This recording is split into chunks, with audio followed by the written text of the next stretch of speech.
Why New York is resorting to tents to house the surge of migrants.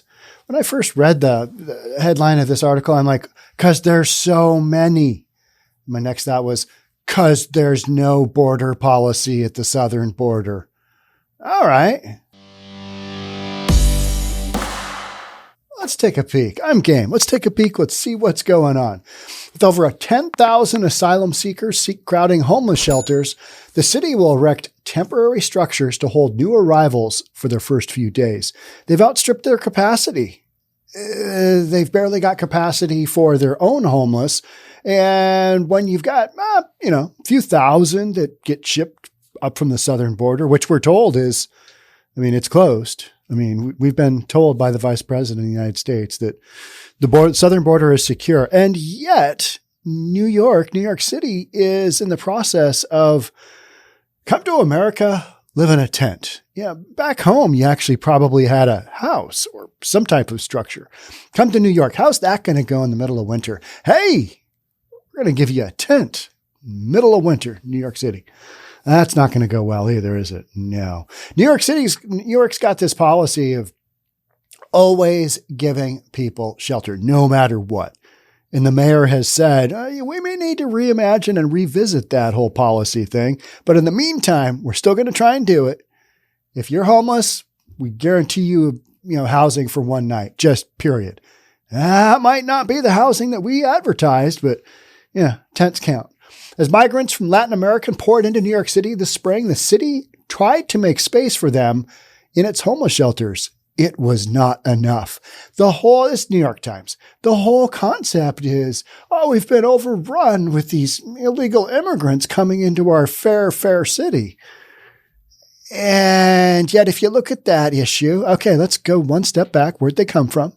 Came up from the southern border. A lot of these folks are Venezuelan, aren't they? People just trying to escape their own country because it's got way worse problems than living in a tent in New York City.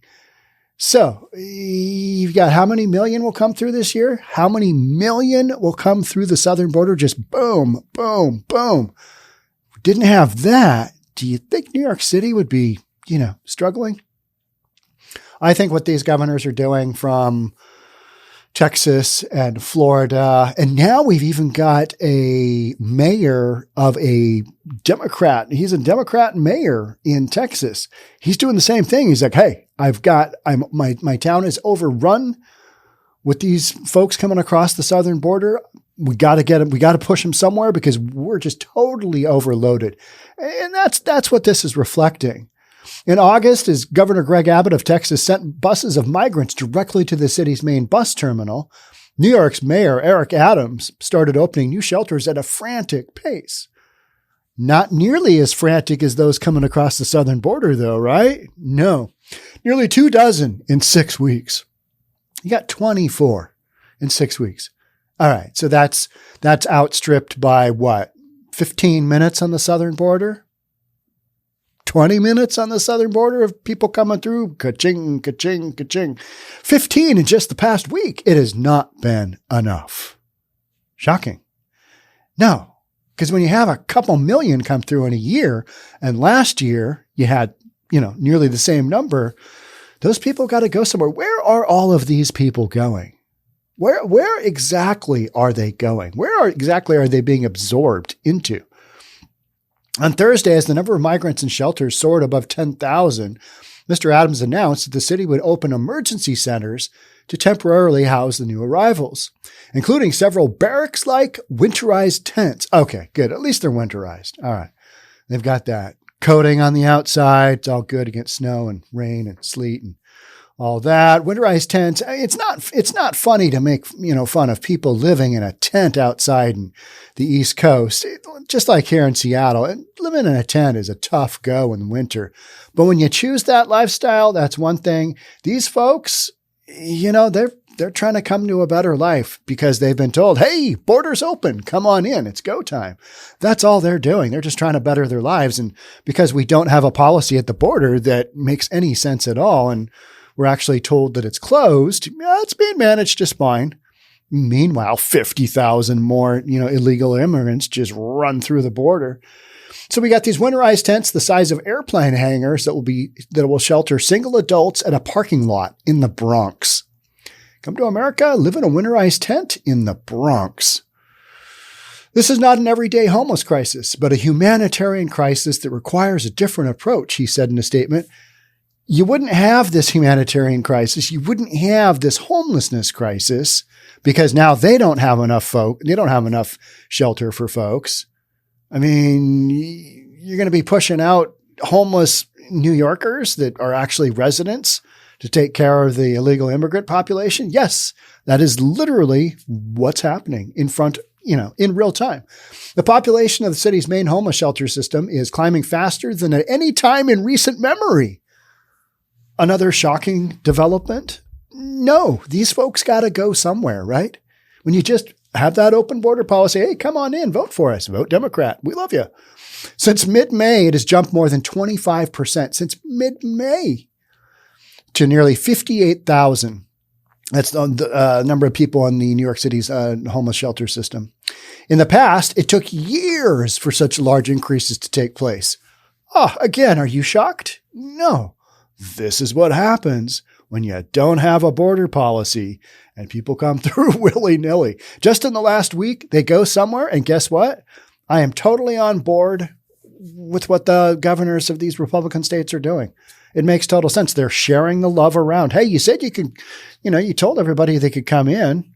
So we're just, moving people around to these sanctuary cities that have promised to help, where they have more resources. So we are literally they're spending their budgetary dollars. I think Florida's got $12 million set aside to get folks where they need to go. They're spending their own money busing people to where they can get the greatest amount of help. I don't see that as a bad thing. Now, some people are saying, oh, but they were promised this. They're promised. Hey, you get into the U.S. and you're not deported. You're doing just fine. That's how this works, right?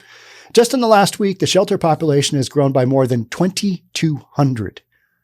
I mean, why wouldn't it? Keep that going.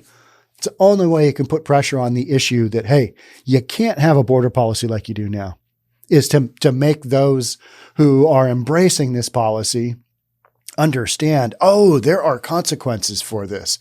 Interesting. It's not just those borders along the southern. Interesting. They have to go. They got to go somewhere. Yeah, let me get back to you on that one. No, it's clear. This is just. It's like physics. People got to go somewhere, right? They're not all just disappearing. Come on in. Yeah, no, don't know where they went. Yeah, I don't know. We'll get back to you. Maybe we'll do a point in time count 6 months from now. We'll try and figure out where everybody is. But in the meantime, all looks good. The speed at which migrants are arriving is only part of the problem. The city is also contending with decisions to close some of the buildings used to house homeless people, and with hurdles to opening and operating shelters that have bedeviled mayors for decades. Bedeviled mayors. Oh, these mayors, they're just back up against a wall here, aren't they? What are they going to do? New York is the nation's only city that is legally required to provide a right to shelter. That's what I was talking about earlier. They've got this right to shelter, or for anyone in the city who needs a bed. Mr. Adams said last week he wants to reassess the ways in which the city satisfies that right. We need to reimagine. We need to rethink. Because the scenario we've got going right now is not sustainable long-term. Got too many people being bussed into our fair city. And he said, turning away the migrants is not an option. Okay. So that's why we're doing tents now.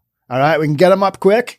Yep. I know the only space we got real space for them is in the Bronx. I always think of, Charles Bronson when I hear the Bronx, right? He was such a tough guy. So jacked, such big biceps. He was just, Charles Bronson. The city must be creative in finding ways to house the immigrants, he said this week. Got to get creative. Because what we got going on right now doesn't work. Now, you don't hear the governors and mayors and those along the southern border saying, hey, we got to get creative. They've been overrun for so long that they are literally just ship them out, ship them somewhere that's a sanctuary city, ship them out. We got to spread the love around as recent, because they do not have the capacity, and they've been long overrun by this. El Paso, good example of that, right? I mean, you've got how many Immigrants just basically lounging around on the streets because they don't have a directive of where to go. And things are just, they're cracked. They're broken.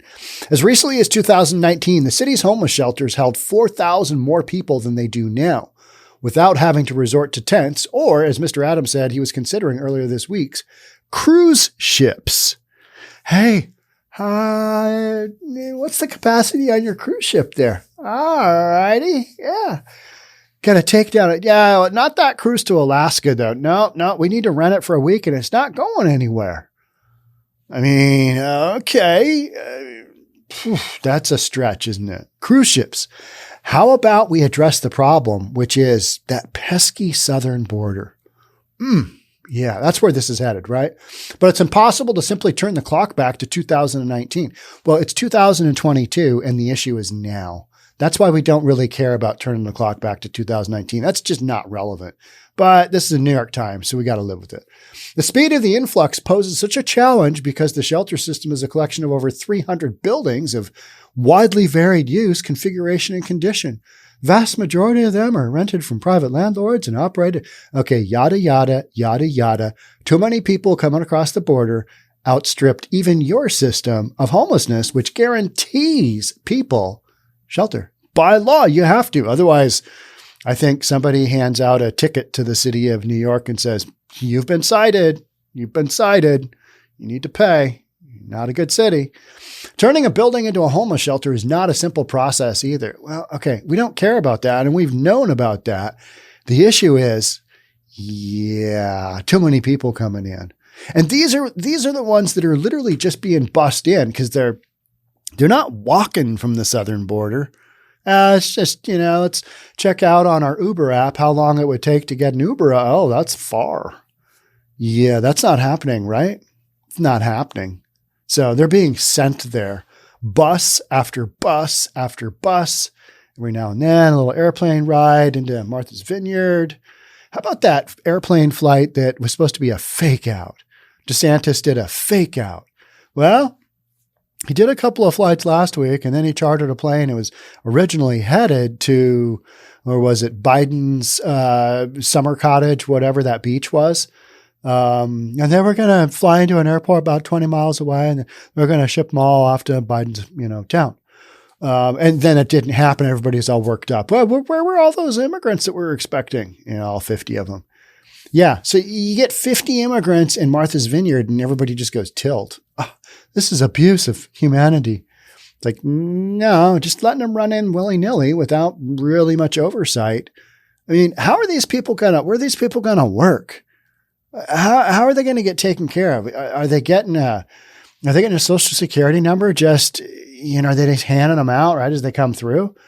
Everybody's got an immigration hearing, and are we just, putting these people through the system just willy-nilly? Almost have to, right? Because otherwise, how's this going to work? And I think that's the huge question is, how does all of this work after a couple of years of letting a couple of million people in a pop? Crazy. The flow of migrants began to decrease shortly after Mayor Bill de Blasio's administration had completed an effort to stop using hundreds of substandard shelter buildings. The city halted the use of hotels to house families with children. It removed from its shelter portfolio more than 3,600 apartments that lacked the services many homeless people need and turned over 1,200 of them into permanent housing for the homeless.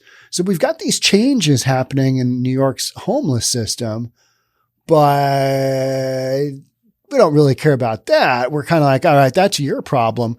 But now it's a major problem because not only do the homeless not have space, New York's resident, indigenous, whatever, homeless people, they're going to get pushed out by illegal immigrants coming to the southern border. So, all of this draws attention to the underlying, issue, which is that border really closed? I mean, we're being told it is, but sure doesn't seem like it, does it? Nah, it's wildly open. You read account after account after account of people getting through. And you know what I find really interesting is a lot of these folks, they're coming from Venezuela, and they said basically, yeah, I figured out how to get here myself. I Googled it, and most of my how I got here from Venezuela is through Google. And so their cell phone is basically their coyote, right? And they're putting it in a waterproof bag and putting it inside their shirt, and they're swimming across the Rio Grande. I mean, you literally read, stories of that. And then they show up and they're like, hey, Google got me here. Got to call my wife. Literally, that's what I was just reading. Got to call my wife. Whips out his cell phone from his waterproof bag inside of his shirt. I mean, what a way to go. Getting across the Rio Grande. Migrants arrived at a moment when the city's shelter population had fallen to its lowest level in a decade. The drop was concentrated in the family shelters. So you're going to replace families with other families coming through that southern border. But the city struggled to move fast enough, couldn't put enough tents together, couldn't put enough housing together. For at least one night in July, some migrant families slept on the floor or in chairs at an office. I mean, this sounds like this is a shocking occurrence, but look at any footage in any of the border towns that have had this happen for how many months, how many years, few years since Biden's been in office. What do their streets look like? It's not just one night. It's not just a handful of people sleeping on the floor or in chairs. It's up and down the roads, right? It's up and down the sidewalks. They don't have, the border is wildly overrun. So most of the migrants are families with children. The city now finds itself renting out hotels for them again. The space crunch is exacerbated by another problem. The city has been taking longer and longer to move people from shelter to permanent housing. So they don't have the bandwidth, clearly, and now they're scrambling around. We're going to put them all in tents. And just the whole thing is like, okay, how about you address the main problem here? How about you look out your window and you look south and you go, okay, down there is a border and we need to do something about that. But that hasn't been the issue, has it? Just got a wide open policy. Just bring them in. It's all good. We'll work it out.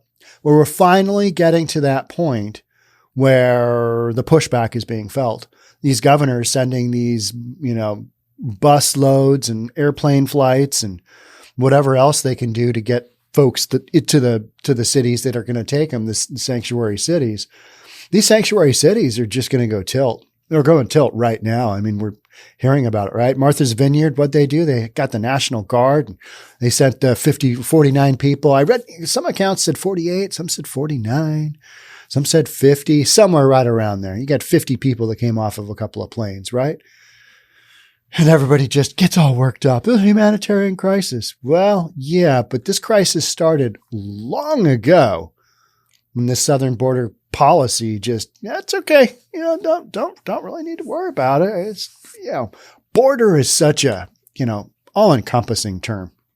You need to reimagine and think border is more of a, a concept, more of a, not literally keep people out of our country, but figuratively try and do something. Yeah, it's wild, right? It's wild that this is the response. Okay, let's analyze all the ways that New York is, failing in their job. They're not failing. They're not set up to take this, just like the states along the southern border aren't set to take this. And what these governors are doing is putting a spotlight on it and saying, hey, this is what's going on. Wake up. I think this will be a real source of contention in the 2023, in the 2022 midterms, and the 2024 elections, because we're going to be feeling these impacts, even if we do squeeze down a little bit on the southern border, which I think will happen reluctantly. And then they'll take credit for, we had to solve a crisis that the prior administration created. And we're just trying to get our hands around it. How come our vice president, she was promoted to, southern border czar, and then she did nothing, and then just basically just didn't take any responsibility for that crisis whatsoever? How did that work? Like, how do we even have a vice president that does that? Just, okay, it's my job. Oh man, I don't know what to do here. This is a no-go for me. And then she has the gall to come out and say, it's mostly closed. She literally said it was closed, right? It's secure. It's closed. It's secure. Not really. That's not what the current policy in place is it? Come through the border. Come on in. We're not really turning anybody away. That's what we got going on. All right. So New York City putting up some tents. Yeah, it's not shocking, is it? No. You can see this coming from a mile away. All of these places are going to go tilt at some point. And what's interesting is to see how quickly these sanctuary cities do go tilt. When they get just a handful of people, they're used to having their insulated lives. And how about we ship, 10,000 to Chicago? How about we ship 10,000 of these folks to Chicago? Let's see how that goes. Yeah, chaos. How about we ship 5,000 to Portland? Give Seattle a few thousand. We've already got a homeless population that's out of control. And you add, double that in a short period of time. That's not going to go well. It's not going to go well. That'll be my prediction. All right. Thank you so much for being here. That's it for me on this one. We'll talk again. Till then, bye for now.